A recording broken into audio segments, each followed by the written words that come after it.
అందరికీ నమస్కారం అండి. దసరా నవరాత్రులు మొదలయ్యాయి కదా. నవరాత్రుల్లో అమ్మవారు 9 రూపాలలో మనకి దర్శనమిస్తారు. వాటి యొక్క విశిష్టత గురించి ఇప్పుడు మనం తెలుసుకుందాం. దసరా నవరాత్రులు దుర్గాదేవి 9 అలంకార రూపాలలో మనకి దర్శనమిస్తారు. దసరా హిందువులకు ఒక ముఖ్యమైన పండుగ. ఆశ్వేజ శుద్ధ పాడ్యమి నుండి ఆశ్వేజ శుద్ధ నవమి వరకు 9 రోజులు దేవీ నవరాత్రులు, 10వ రోజు విజయదశమి కలిపి దసరా జరుపుకుంటాం. ఇది ముఖ్యంగా శక్తి ఆరాధనకు ప్రాధాన్యతనిచ్చే పండుగ. ఈ పండుగకు నవరాత్రి, శరన్నవరాత్రి అని పేరు. శరదృతువు ఆరంభంలో వచ్చే పండుగ కనుక ఈ పేరు వచ్చింది.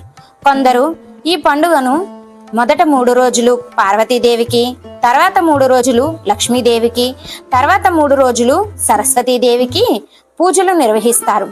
ఈ సమయంలో పూజలలో విద్యార్థులు తమ పుస్తకాలను ఉంచుతారు. ఇలా చేస్తే విద్యాభ్యాసంలో విజయం లభిస్తుందని విశ్వసిస్తారు.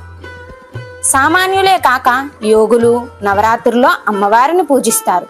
ముఖ్యంగా శాక్తేయులు దీనిని ఆచరిస్తారు. బొమ్మల కొలువులు పెట్టడం ఒక ఆనవాయితీ. ఆలయాలలో అమ్మవారికి ఒక్కొక్క రోజు ఒక్కొక్క అలంకారం చేస్తారు. ఈ 9 రోజులలో అమ్మవారిని 9 రూపాలలో పూజిస్తూ ఉంటారు. లోక కళ్యాణం కోసం అమ్మవారు ఒక్కొక్క రోజు ఒక్కొక్క రూపాన్ని ధరించింది. అందువలన అలా అమ్మవారు అవతరించిన రోజున ఆ రూపంతో అమ్మవారిని అలంకరించి ఆ నామంతో ఆరాధిస్తూ ఉంటారు. అలా అమ్మవారు బాలా త్రిపుర సుందరి, గాయత్రి, అన్నపూర్ణ మొదలైన రూపాలతో దర్శనమిస్తూ ఉంటారు. ఇలా ఈ నవరాత్రి సమయాల్లో ఒక్కొక్క అమ్మవారిని ఆరాధించటం వలన ఒక్కొక్క విశేష ఫలితం లభిస్తుందని ఆధ్యాత్మిక గ్రంథాలు చెబుతున్నాయి. మరి ఆ నవరాత్రుల్లో దర్శనమిచ్చే అమ్మవారి రూపాలేంటో ఇప్పుడు తెలుసుకుందామా? మరి మొదటి రోజు శ్రీ బాలా త్రిపుర సుందరి. శ్రీ బాలా త్రిపుర సుందరి ప్రథమ స్థానంలో ఉంది. ఆమె ఎంతో మహిమాన్వితమైనది. సమస్త దేవీ మంత్రాలలోకెల్లా శ్రీ బాలా మంత్రం గొప్పది. సకల శక్తి పూజలకు మూలమైన శ్రీ బాలాదేవి జగన్మోహనాకారిణి. పవిత్రమైన శరన్నవరాత్రుల్లో దర్శించి ఆమె అనుగ్రహాన్ని పొందితే సంవత్సరం పొడుగున అమ్మవారికి చేసే పూజలన్నీ సత్వర ఫలితాలు లభిస్తాయి. రెండవ రోజు శ్రీ గాయత్రీదేవి అలంకారం. పంచముఖాలతో దర్శనమిస్తుంది. గాయత్రీదేవి మంత్రం 2 రకాలు.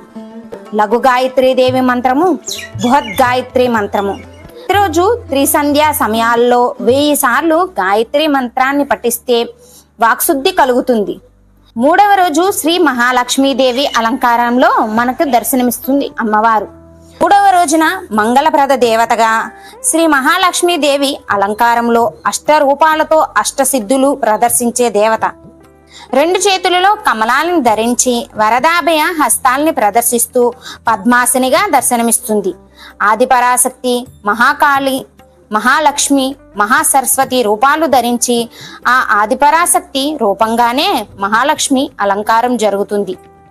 4వ రోజున నిత్య అన్నదానేశ్వరి శ్రీ అన్నపూర్ణాదేవి అలంకారం. అన్నం జీవుల మనుగడకు ఆధారం. జీవకోటి నశించకుండా వారణాసి క్షేత్రాన్ని నిజక్షేత్రంగా, క్షేత్ర అధినాయకుడు విశ్వేశ్వరుడి ప్రియపత్నిగా శ్రీ అన్నపూర్ణాదేవి విరాజిల్లుతుంది. 5వ రోజు శ్రీ లలితా త్రిపుర సుందరీదేవి. 5వ రోజున త్రిపురాంత్రయంలో 2వ శక్తి శ్రీ లలితాదేవి అలంకారం. త్రిమూర్తులుగా ముందు నుండి ఉన్నది కాబట్టి త్రిపురా సుందరి అని పిలువబడుతుంది. శ్రీచక్ర అధిష్టాన శక్తి. పంచాక్షరీదేవి అధిష్టాన దేవత. ఆదిశంకరాచార్యులు శ్రీచక్ర యంత్రాన్ని ప్రతిష్ఠించక పూర్వం ఈ దేవి ఉగ్రరూపిణిగా చండీదేవిగా పిలువబడేది. ఆదిశంకరాచార్యులు శ్రీచక్రాన్ని ప్రతిష్ఠించాక పరమశాంతారూపిణిగా లలితాదేవిగా పిలువబడుతున్నది. 6వ రోజు శ్రీ మహాసరస్వతీదేవి అలంకారంలో మనకు దర్శనమిస్తుంది. 6వ రోజున చదువుల తల్లి సరస్వతీదేవి అలంకారం. త్రిశక్తులలో ఒక మహాశక్తి శ్రీ సరస్వతీదేవి.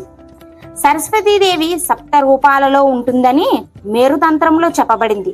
అవి చింతామణి సరస్వతి, జ్ఞాన సరస్వతి, నేల సరస్వతి, ఘట సరస్వతి, కిని సరస్వతి, అంతరిక్ష సరస్వతి మరియు మహాసరస్వతి.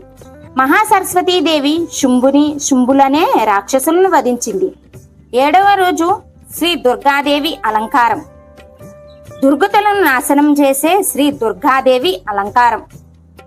రూరు కుమారుడైన దుర్గముడు అనే రాక్షసుని సంహరించింది అష్టమి రోజునే కనుక ఈ రోజును దుర్గాష్టమి అని, దుర్గముని సంహరించిన అవతారం కనుక దేవిని దుర్గాదేవి అని పిలుస్తారు. దుర్గాదేవి ఉగ్ర స్వరూపిణి కనుక ఈ దేవిని దుర్గా అష్టోత్తరాలు, దుర్గా సహస్రనామాలకి బదులు శ్రీ లలిత అష్టోత్తరాలు, శ్రీ లలిత సహస్రనామాలతో పూజిస్తారు. ఎందుకంటే లలిత పరమశాంత రూపిణి కనుక. 8వ రోజు శ్రీ మహిషాసుర మర్దినీ దేవి అలంకారం. మహిషాసురుని చంపడానికి దేవతలందరూ తమ తమ శక్తులను ప్రదానం చేయగా ఏర్పడిన అవతారం ఇది. సింహాన్ని వాహనంగా ఈ దేవికి హిమవంతుడు బహుకరించాడు. సింహవాహనంతో రాక్షస సంహారం చేసి అనంతరం ఇంద్రకీలాద్రిపై వెలిసింది. 9వ రోజు శ్రీ రాజరాజేశ్వరీ దేవి అలంకారం. అపజయం అంటే ఎరుగని శక్తి కాబట్టి ఈ మాతను అపరాజిత అంటారు. ఎల్లప్పుడూ విజయాలను పొందుతుంది కాబట్టి విజయ అని కూడా అంటారు. శ్రీ రాజరాజేశ్వరీ దేవి ఎప్పుడూ శ్రీ మహాపరమేశ్వరుడి అంకముపై ఆసీనురాలై ఉంటుంది. అందరికీ ఈ వీడియో నచ్చితే లైక్ చేయండి, షేర్ చేయండి, సబ్స్క్రైబ్ చేయడం మాత్రం మర్చిపోకండి.